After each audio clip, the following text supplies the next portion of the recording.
च श्रीशैले मल्लिकार्जुनम् उज्जयिन्यां महाकालम् ओंकारं ममलेश्वरं परल्यां वैद्यनाथं च डाकिन्यां भीमशङ्करं सेतुबन्धे तु रामेशं नागेशं दारुकावने वाराणस्यां तु विश्वेशं त्र्यम्बकं गौतमीतटे हिमालये तु केदारं ग्रीष्मेशं च शिवालये एतानि ज्योतिर्लिङ्गानि सायं प्रातः पठे नरः सप्तजन्मकृतं पापं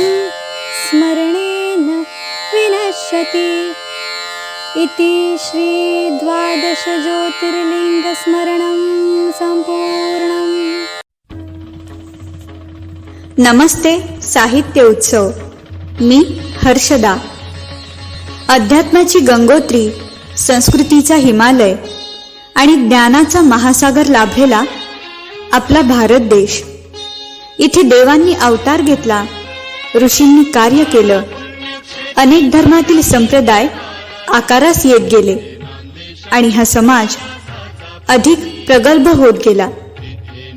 अशाच प्रगल्भ समाजातील आध्यात्मिक अधिष्ठान टिकवून ठेवणारी अनेक तीर्थक्षेत्रे आपल्याला भारतभर पाहायला मिळतात। यांपैकीच शंभू महादेवाची 12 ज्योतिर्लिंगे।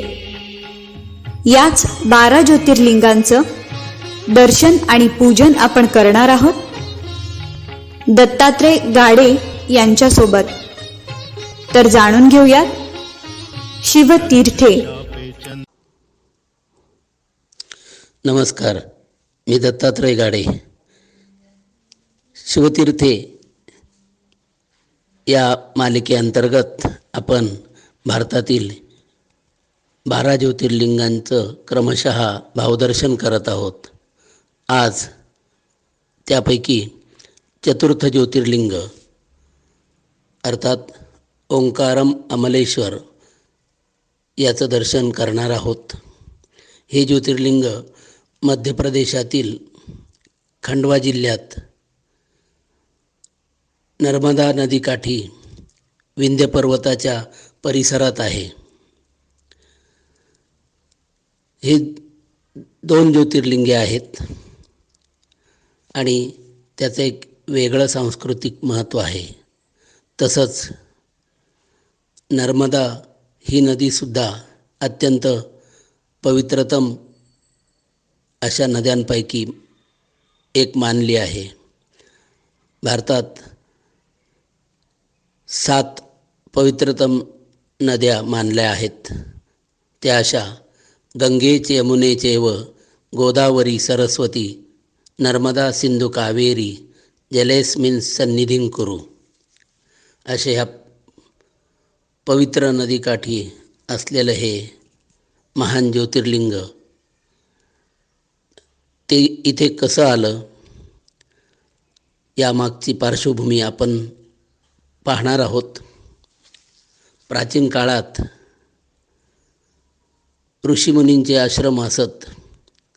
हे ऋषी हजारो विद्यार्थ्यांना ज्ञानदान करत। अशाच एका ऋषींच्या आश्रमातून गुरूंकडून ज्ञानप्राप्ती करून घेऊन एक तेजस्वी ऋषिकुमार बाहेर पडला।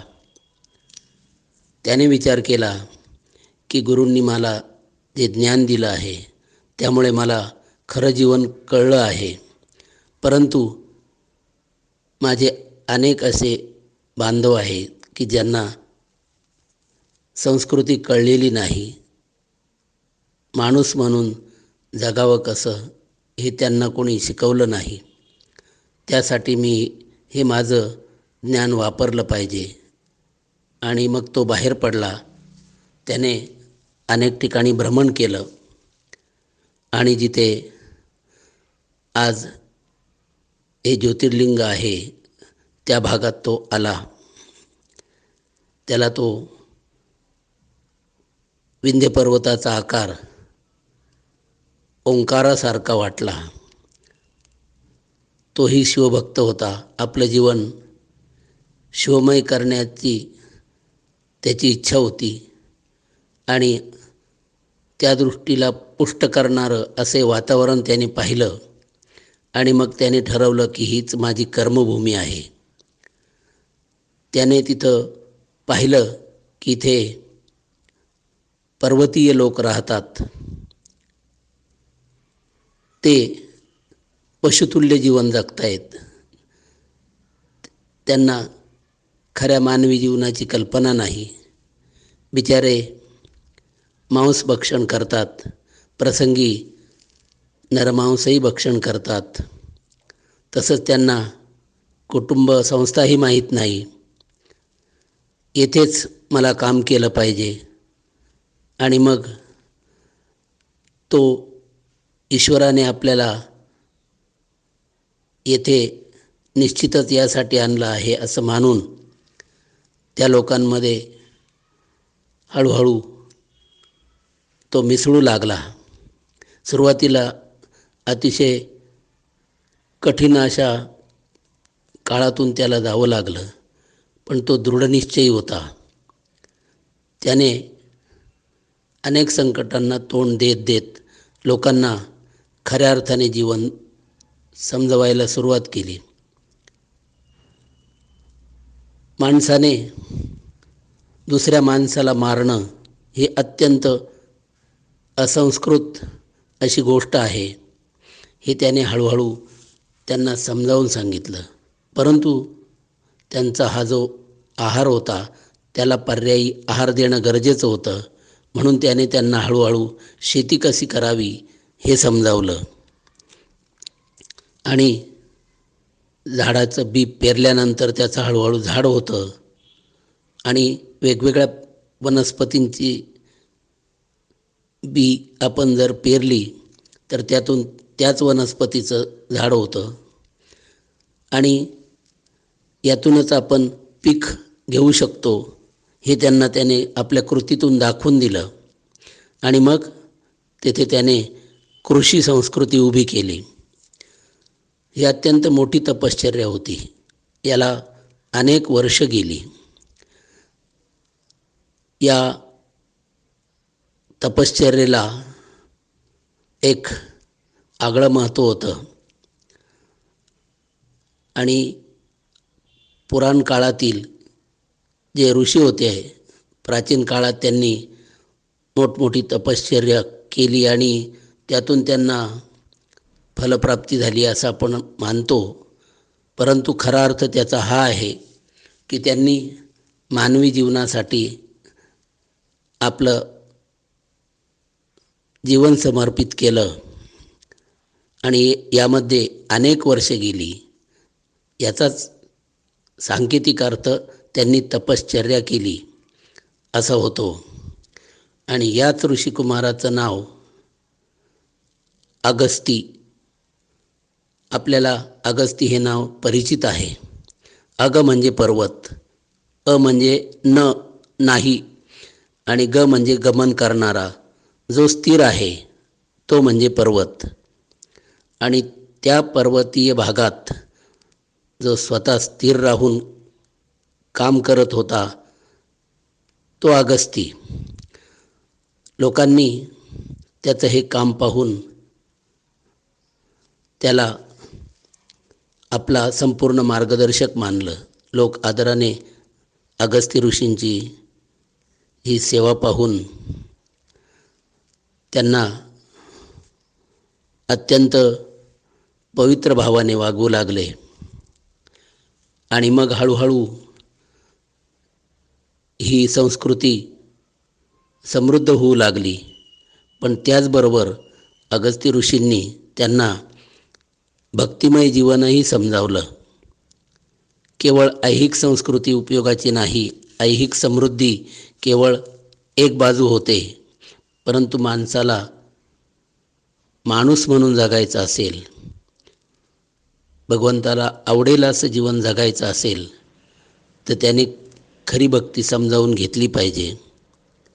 आणि हळूहळू त्याने अनेक वर्षे हेही काम करून लोकांना सुसंस्कृत बनवलं. असं महान काम करणारे हे अगस्त्य ऋषी, त्यांनी या विंध्य पर्वतातील भागातील लोकांचं जीवन ऐहिकदृष्ट्या आणि पारमार्थिकदृष्ट्याही समृद्ध केलं. अनेक वर्ष गेली. कालांतराने अगस्त्य ऋषी ह्या नश्वर जगातून गेले. काळ पुढे जातच होता. कधीकधी असा काळ येतो की लोक खरी संस्कृती विसरतात. अगस्त्य ऋषींनी समजावलेलं जीवन हळूहळू लोक विसरायला लागले, कारण त्यांना ऐहिक समृद्धी भरपूर होती. आणि मग खा प्या आणि मजा करा अशी सर्वसाधारण माणसाची कल्पना होती. तो तसंच जीवन जगू लागतो आणि हे लोक तसंच जीवन जगायला लागले. त्यामुळे त्यांच्यात अहंकार वाढला की माझं आणि माझ्या कुटुंबाचं पोषण मी करू शकतो आणि सर्वांचं जीवन माझ्यावर अवलंबून आहे, मी सर्वांना समृद्ध केलं आहे इत्यादी विचारांनी तो एका अर्थाने माणूस म्हणून घेण्यास पात्र राहत नाही. भावमय जीवन किंवा जीवनाला प्रभू स्पर्श हवा तरच ते जीवन खऱ्या अर्थाने नम्रतेने आणि प्रभुप्रेमाने पुढे जातं हे ते विसरले. नारद मुनींनी ही गोष्ट बघितली. त्यांना अगस्त्य ऋषींनी जे काम केलं ते या लोकांनी हळूहळू वाया घालवलं आहे याचा खेद वाटला. आणि मग ते येथे आले, लोकांना भेटले. लोकांनाही आनंद झाला की नारद मुनी आपल्याकडे आलेत. परंतु नारद मुनींनी त्यांना समजावलं की तुम्ही एकांगी जीवन जगत आहात.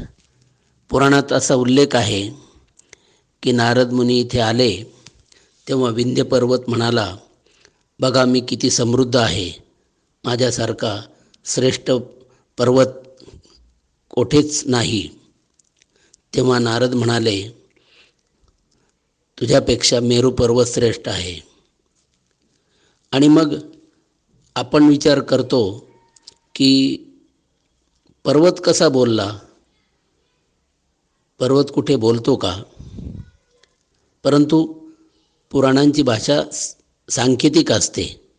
याचा अर्थ वेगळा आणि लक्षणेने घ्यायचा असतो. आणि म्हणून खऱ्या अर्थाने याचा अर्थ असा होतो की नारद मुनींनी विंध्य पर्वतीय लोकांना सांगितलं की तुम्ही समृद्ध आहात, परंतु तुम्हाला माणूस म्हणून जगता येत नाही. त्यामुळे तुम्ही मेरू पर्वतीय लोकांपेक्षा कनिष्ठ ठरता. तेही लोक समृद्ध आहेत, पण त्यांच्यामध्ये हा भाव स्थिर आहे की मला जी समृद्धी मिळाली आहे ती भगवत कृपेने मिळालेली आहे आणि त्याचा प्रसाद म्हणून मला हे सर्व मिळालेलं आहे. आणि मग ते ईश्वराभिमुख राहतात. तुमचं तसं नाही. आणि म्हणून ह्या लोकांना खेद झाला की आपण खरोखर असं जीवन विसरलो का? आणि नारद मुनींनी त्यांना भक्तिमय जीवन समजावलं. ईश्वराभिमुख जीवन, प्रभूला आवडेल असं जीवन जगायला शिकवलं. त्यांनी अगस्त्य ऋषींच्या शिकवणीचं पुनरुज्जीवन केलं. अशा रीतीने नारदांनी पुन्हा येथे संस्कृती उभी केली, मानव्य उभं केलं. आणि मग लोक त्याप्रमाणे जीवन जगायला लागले. आणि लोकांचा हा भाव पाहून भगवान शिव प्रसन्न झाले आणि त्यांनी या लोकांना दर्शन दिलं. लोकांनी सांगितलं की आपल्या कृपेने आम्हाला सगळं काही आहे, परंतु आपण इथे कायमसाठी राहावं आणि लोकांना दर्शन द्यावं. त्याप्रमाणे भगवान इथे राहिले. हा भगवान शिव थोड्याशाही भक्तीने प्रसन्न होतो, म्हणून त्याला आशुतोषही म्हणतात. आशु म्हणजे थोडी, थोडक्यात, आणि तोष म्हणजे संतुष्ट पावणे. थोड्या भक्तीने संतुष्ट होणारा हा भगवान शिव. यानंतर काही काळ लोटला. कालांतराने येथे एका अत्यंत महान अशा राजाचं राज्य सुरू झालं. त्याचं नाव मानधाता. हा मानधाता अतिशय उच्च जीवन जगणारा आणि समृद्ध राज्य चालवणारा असा होता. भागवतात देखील त्याचं आणि त्याचा पुत्र अमरीश यांचं चरित्र आलेलं आहे. तो महान शिवभक्त होता. त्यानेही लोकांना जी थोडीफार संस्कृती ते विसरले होते ती समजावली आणि लोकांना पुन्हा एक चांगलं जीवन जगण्याला प्रवृत्त केलं. या दरम्यान या मानधाता राजाच्या राज्यावर काही जंगली लोकांनी आक्रमण केलं. पण मानधाता जसा भक्त होता तसाच तो पराक्रमीही होता. त्याने ह्या सर्व लोकांना परतवून लावलं. म्हणून मानधाताचं राज्य आणखी स्थिर झालं. परंतु त्याची एकीकडे शिवभक्ती चालूच होती. त्याला एक खेद होत होता, वाईट वाटत होतं की मला भगवान शिवाचं दर्शन झालं पाहिजे. माझ्या जीवनात तेवढीच एक कमतरता आहे. आणि तो मनोमन भगवान शिवांची प्रार्थना करत असे. आणि त्याच्या प्रार्थनेला प्रसन्न होऊन भगवान शिव इथे आले. त्याला दर्शन दिलं. ज्योतिर्लिंग तर आधीपासून होतंच, परंतु पुन्हा एकदा भगवान शंकरांना या भक्तासाठी, त्याच्या पुरुषार्थासाठी प्रसन्न होऊन येथे यावं वाटलं.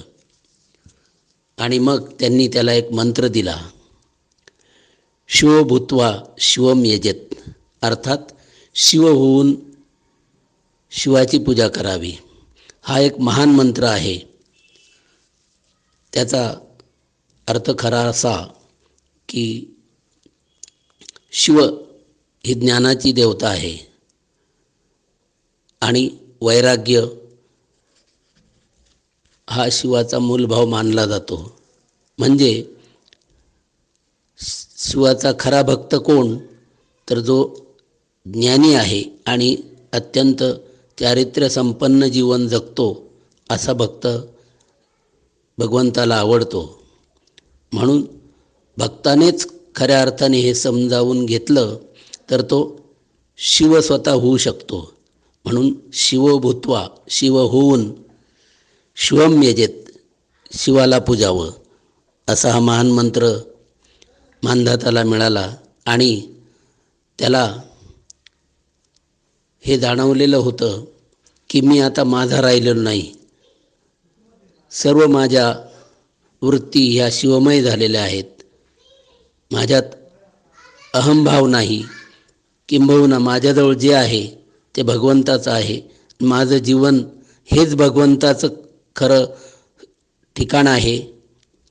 तो स्वतःच्याच शरीरामध्ये भगवान शिव पाहू लागला आणि म्हणून त्याचं हे नाव पडलं असाही उल्लेख आहे. मानधाता म्हणजे स्वतःमध्ये शिव पाहून त्याचं ध्यान करणारा असा हा महान कर्तृत्वशाली भगवत भक्त की ज्याच्या तपश्चर्यामुळे, ज्याच्या कार्यामुळे भगवान शिव पुन्हा इथे आले आणि मग त्यांनी इथे अमलेश्वर म्हणूनही आपलं स्थान ग्रहण केलं. अमल म्हणजे मल नसणे, अर्थात निष्पाप असणे किंवा जो अज्ञानरूपी मल आहे तो नष्ट करणे, हे कार्य जो भक्त करतो